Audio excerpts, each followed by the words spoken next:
Hey, I'm Jeff. And I'm Phil. We're the Cocktail Dudes. Today we're going to make the Philadelphia Fish House Punch. You said that very nicely. Thank you. I kind of slur my way through it most of the time because there's a lot of words in there. I've been practicing. I think I broke my tongue one of the times. But It kind of has to do a loop-de-loop to get that out. right, exactly. Yeah. This is not the oldest documented punch in the Americas, but it's one of the oldest, right? Yep.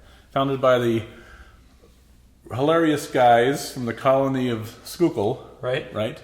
Which was founded in 1732 on the banks of the Schuylkill River. Yeah, Yep. it was a gentleman's club, fishing and hunting. And Yep. like most gentlemen clubs of the time, Yep. it was really an excuse for them to get together and drink. Yeah. And this was their drink. And that doesn't change much in time. That's still why we get together today a lot of times, Phil, too, right? When I go fishing. Yeah. Yeah. We don't go to actually get fish, right? The Schuylkill River runs through Philadelphia and then sort of drains into the Delaware River. That's right. And their castle, as they called it, which was their fishing shack, a little bigger than a shack, Right. was there, and it was their own colony. They said, "This is our colony. Get the freak off." And then when we became the United States, they changed it to the state of Schuylkill. That's right. And many famous people drank this punch. George Washington. Yeah, George Washington visited and drank it. And we're going to make it as they made it, as close as we're able to, right? You use 8 ounces of water in this. About half the time when we make it, we'll use a tea instead of water. We'll talk about that later. But pretty much we're going to make it the way they made it, right? And you start out with taking the skin of 12 lemons and peeling it into a large glass bowl. And you want just the yellow part of the lemon peel. We'll save the lemons because we'll use the juice from that later. Once you have your lemons in a bowl, you're going to add 17 ounces of sugar, and that's 17 ounces by weight. And then with a muddler, firmly muddle those lemon peels to express as much of the lemon oil as you can. Press down very hard, stir it around a little bit. It's going to take about 3 or 4 minutes. You want to just crank on about every lemon skin that you can see. That oil will make the sugar start to clump a little bit like this. And then what you want to do is cover it with saran wrap and let it sit on the countertop overnight.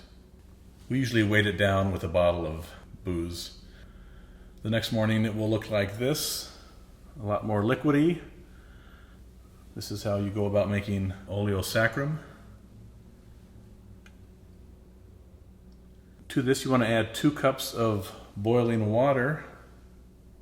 Give it a stir and dissolve the sugar.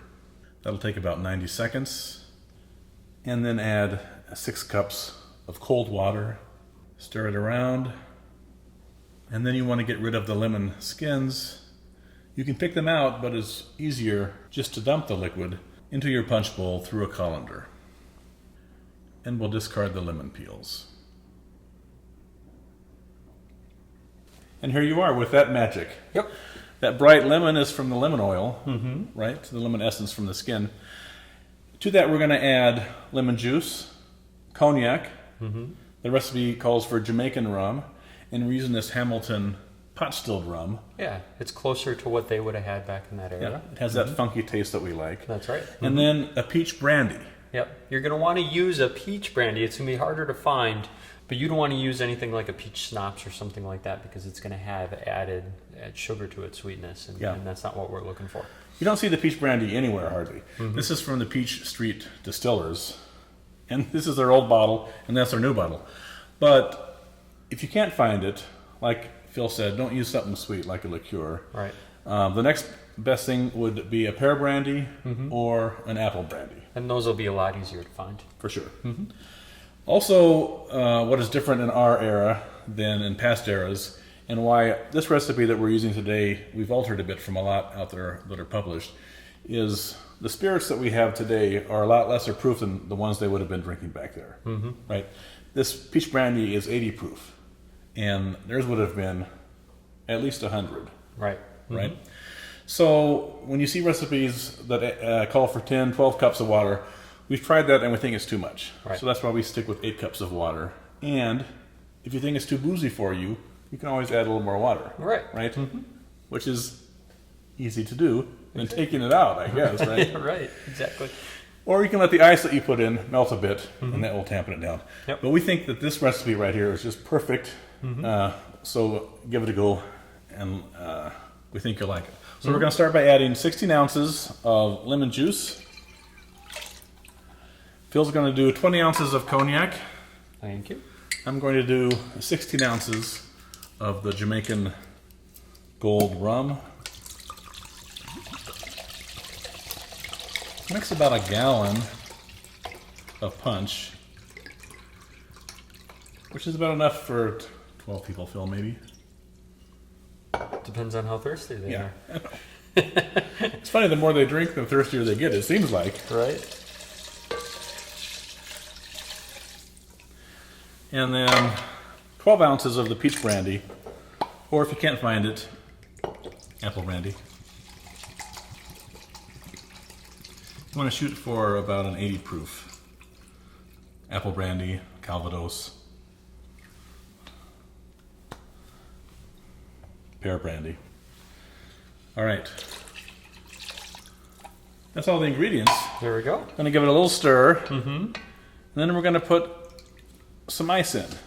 Now before Phil does that, oftentimes we make this the day before, and then we'll just put it in a 1 gallon jug, keep it in the refrigerator, and then it'll be cold when you serve it. Right. Right?